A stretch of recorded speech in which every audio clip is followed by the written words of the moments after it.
Vamos a meternos de lleno en el tema de Ecuador, hablar de esas medidas económicas de urgencia que anunció el presidente Rafael Correa en las últimas horas para emprender lo más pronto posible la reconstrucción de las zonas afectadas en su país después del sismo.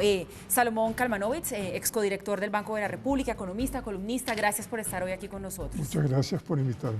Bueno, mire, esas medidas incluyen aumentos de impuestos por todos lados. Aumento de 2 puntos del IVA que pasaría entonces a ser del 12 al 14%. Dice el gobierno que por ahora esta medida se tomará durante un año. Aumento del 3% al impuesto de la renta solo una vez. Un impuesto del 0,9% también solo una vez a personas naturales con patrimonio mayor a $1 millón. El aporte de un día de sueldo a quienes ganen más de $1.000 mensuales. Este sí será, digamos, el único impuesto que va a ser como de carácter progresivo y se va a ir incrementando dependiendo de los ingresos que tengan las personas, más el anuncio del gobierno de vender activos de la nación. Hoy queremos con usted, que es experto en estos temas, pues entender qué tan efectivas van a ser estas medidas, porque digamos que cuando un gobierno necesita dinero, por lo general, lo primero que suelen hacer es aumentar impuestos. Ya el gobierno lo anunció. ¿Es suficiente estas medidas para la tragedia de las magnitudes que estamos viendo? Bueno, no sé, porque no sé cuánto van a recaudar, pero el problema que tiene Ecuador es que no, digamos, si nosotros tuviéramos una tragedia, el Banco de la República podría emitir y prestarle al gobierno. Es un caso de urgencia. Pero como es una economía dolarizada, ese camino le está cerrado al presidente Correa. Y otra posibilidad que hubiera tenido si tuviera mejores relaciones con la banca occidental es que le prestara más dinero.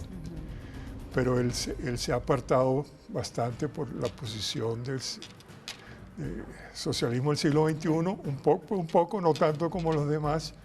Y entonces el acceso de él al crédito internacional está limitado a la China, a Canadá, que a Canadá la ha financiado obra pública. Pero decir que este va a ser un tema muy complicado en términos de cuánto se va a endeudar el país para poder recuperarse, porque usted nos decía, es una economía dolarizada. Entonces, ¿qué pasa? Depende de préstamos del extranjero. No se va a endeudar, no se puede endeudar y por eso está aumentando impuestos.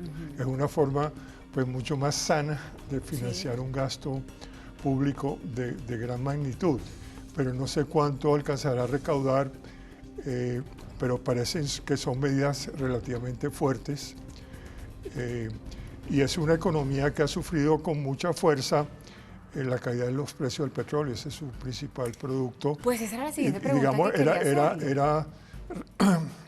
era como casi 8% del Producto Interno Bruto lo que le entraba al gobierno por petróleo. Pero entonces, antes de este desastre que le ocurrió a Ecuador, ¿cuál era la situación realmente de la economía ecuatoriana? Pues se había deteriorado bastante.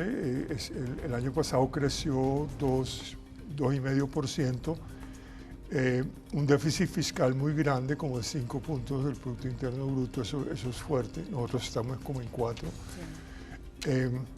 Pero digamos, nuevamente él no tiene la capacidad de devaluar la moneda, que es lo que ha hecho que el gobierno colombiano tenga más recursos en pesos, porque devaluó 60%, entonces digamos el ingreso de Ecopetrol en dólares se incrementó proporcionalmente. Y nuevamente Correa no tiene ese recurso, no puede devaluar la moneda. Y al contrario, pues sufre de que el dólar está relativamente fuerte.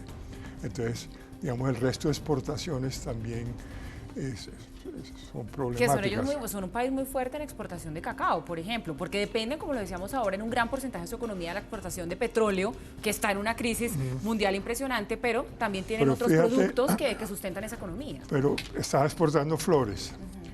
Y se había llevado la industria de las flores colombianas, se había ido para Quito, pues, que el mismo clima. Sin embargo, ya con el cambio de situación, aquí los salarios son la mitad de lo que son en Ecuador. Entonces, la industria de las flores se está devolviendo a la sabana de Bogotá. Entonces, digamos, está muy golpeada la economía ecuatoriana en razón de que no tiene como herramientas para enfrentar pues ya la crisis que estaba... Claro, que venía antes de eso. Y ahora pues la magnitud de la tragedia que es muy grande y que pues, él está hablando que en 10, 15 años se podrá recuperar esa parte del país que quedó destruida. Pues mire, Pero está doctor pidiendo Kalmanovic, paciencia sí, al pueblo. pues claro, tiene que pedirles paciencia. Creo que la única salida que puede tener el presidente ante una tragedia de tal magnitud, y creería uno también que los ciudadanos van a reaccionar de una manera abierta y amable ante la imposición de tantos impuestos, entendiendo para qué los necesitan. Perdón, doctor Kalmanovic, quédese con nosotros un momento porque vamos en este momento a comunicarnos con Lelin Lara, alcalde de Esmeraldas, una ciudad afectada por el sismo, donde murieron muchísimas personas y nos atiende hasta ahora. Buenas noches. Buenas noches, mucho gusto. Alcalde, quiero preguntarle por la situación de esta zona en estos momentos, porque registraron ustedes en la madrugada del miércoles un sismo de 6.2 grados y había una alerta de tsunami. ¿Hubo más afectaciones? ¿Esa alerta de tsunami ya se descartó? Así es, buenas noches. Se descartó la alerta tsunami, sin embargo, pues de que el sismo que llegó a niveles de 6.2 grados en la escala de Richter, alarmó y preocupó a la población, que sin duda mantiene pues el trauma, mantiene el recuerdo negativo del terremoto sufrido el sábado 16. Nos encontramos pues con las acciones cumpliendo dentro de toda esta de toda esta tragedia, de todos estos momentos. Han sido ingentes los daños materiales, las edificaciones causadas, las edificaciones que han colapsado, las afectaciones familiares, personales, las muertes en nuestro país. Lamentamos de manera tremenda, con profundo dolor estamos pasando cada uno de estos días, y acá en la ciudad también pendientes de cómo se sigue, cómo vamos saliendo adelante en cada uno de los sitios que han sido afectados de manera directa. Claro, alcalde, ¿qué es lo que viene ahora? Pensar en cómo van a salir adelante, cómo empiezan esta reconstrucción de todas las zonas de las ciudades y pues volver a enfrentar y a encarar la vida. A 5 días de este sismo, ¿cómo va el tema de las ayudas? ¿Cómo va el tema de la ubicación de las personas en los albergues? ¿Esto es algo que en esa zona está fluyendo, en Esmeraldas? Sí, bueno, sobre todo en el sur de la provincia, en el cantón Muisne, hacia las distintas poblaciones, Chamanga, Daule, Muisne mismo como cabecera cantonal, en el caso de Portete, Bolívar, de Mompiche, de San Gregorio, Maldonado, de Bunche, el Cabo San Francisco, Estero de Plátano, ya se han organizado, en algunos lugares ya se ha establecido albergues. Hoy día hemos tenido la visita de nuestro compañero presidente, el presidente Rafael Correa, en la provincia, sobre todo en las zonas más afectadas, y sin duda alguna ya nos está permitiendo responder de mejor manera. Bueno, yo no puedo establecer acciones oficiales, o no puedo dar información oficialmente fuera del Cantón Esmeraldas, que es el que me corresponde como alcalde. Sin embargo, pues de que como hermanos de la misma provincia y hermanos latinoamericanos, ecuatorianos, estamos permanentemente pendientes, al tanto, y ayudando en todo lo que podamos frente a esta situación. Claro que sí, pues alcalde Lelin Lara, alcalde de Esmeraldas, muchísimas gracias por atendernos a esta hora en medio de tantas cosas que sabemos usted debe estar liderando todos los días, apoyando todo lo que sucede ahí. Pues nuestra voz de solidaridad sabe que Colombia es ese país que está ahí muy atento a todo lo que puedan necesitar, y seguiremos muy pendientes. Muchas gracias. Muchas gracias a ustedes, a los hermanos colombianos. Han sido completamente solidarios con nosotros, a los hermanos latinoamericanos. Este gesto y esa fortaleza que nos infunden día a día con su solidaridad y con su cariño, con su amor, nos permiten salir adelante. Gracias a ustedes por todo lo que están haciendo por nosotros. Bueno, pues muchas gracias nuevamente por atendernos, y no puede hacer de una manera diferente. En estos casos hay que hacer un llamado a la solidaridad de todos los países, no solo de los vecinos, sino también del mundo.